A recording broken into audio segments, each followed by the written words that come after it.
আজকের রান্নাটা খুবই সাধারণ, কিন্তু আমি যে পদ্ধতিতে রান্না করছি সেটা ফলো করলে সাধারণ রান্নাটাও হয়ে যাবে অসাধারণ। তার জন্য ভিডিওটা স্কিপ না করে শুরু থেকে শেষ পর্যন্ত দেখতে থাকুন। আমি এখানে 3টে রুই মাছের মাথা নিয়েছি। নুন হলুদ মাখিয়ে মাছের মাথাগুলো ভাজতে দিয়ে একটু সবজি কেটে নিচ্ছি। মাছের মাথার দুটো সাইড ভালো করে উল্টে পাল্টে মুচমুচে করে ভেজে নেব।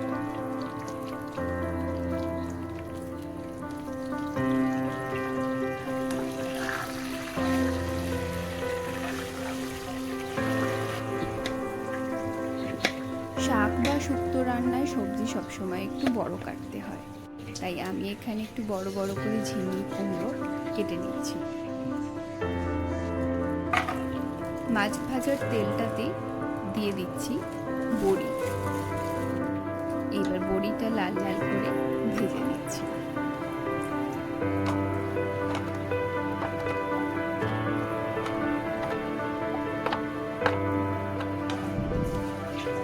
ফোড়নে দিয়ে দিলাম 2টো তেজপাতা, 3টে শুকনো লঙ্কা আর অল্প একটু 5 ফোড়ন।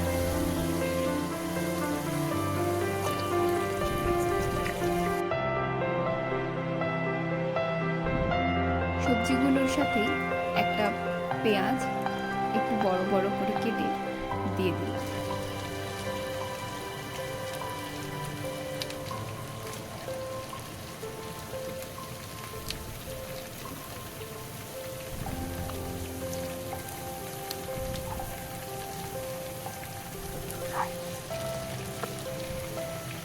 অল্প পরিমাণ নুন দিয়ে গ্যাসের ফ্লেমটা মিডিয়াম করে 3 থেকে 4 মিনিট এটাকে রান্না করে 2 মিনিটের জন্য ঢাকা দিয়ে দেব।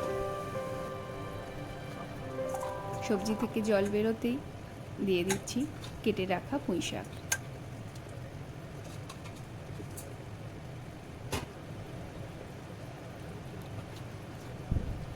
হলুদ গুঁড়ো, লঙ্কা গুঁড়ো, জিরে গুঁড়ো আর দিচ্ছি ধনের গুঁড়ো। দিয়ে দিলাম স্বাদ মতো নুন। এইবার মিডিয়াম ফ্লেমে 4 থেকে 5 মিনিট ভালো করে শাকের সাথে মশলাটা মিশিয়ে নেব। এবার লো ফ্লেমে 7 মিনিটের জন্য ঢাকা দিয়ে রান্না করব।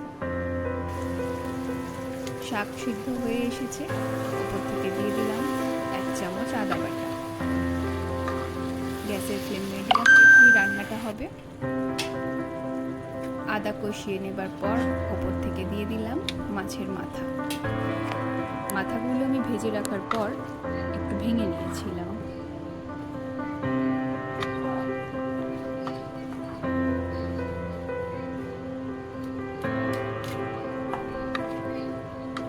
পাঁচ মিনিটের জন্য ঢাকা দিয়ে রান্না করছি। সবকিছু ভীষণভাবে সেদ্ধ হয়ে গেছে।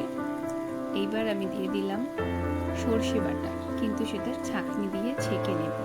মানে সর্ষে বাটার জলটা দেব, অর্ধেক পরিমাণ এই জল দিয়ে দেওয়ার পর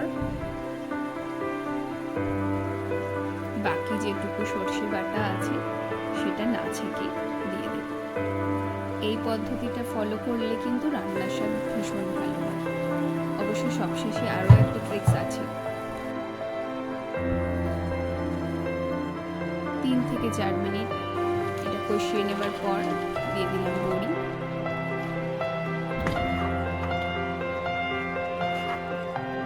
এবার এটা সাইডে রেখে একটা ছোট্ট ফ্রাইং প্যানের মধ্যে আমি কিছুটা পরিমাণ সর্ষের তেল আর তার মধ্যে দিয়ে দিয়েছি 1 চামচ 5 ফোড়ন।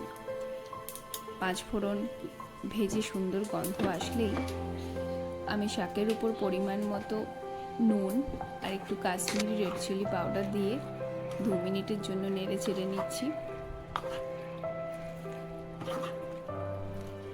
এইবার উপর থেকেই 5 ফোড়ন আর তেলের মিশ্রণটা ঢেলে দিয়ে 2 মিনিট ভালোভাবে মিশিয়ে নিয়ে 5 মিনিট ঢাকা দিয়ে রেখে দেব।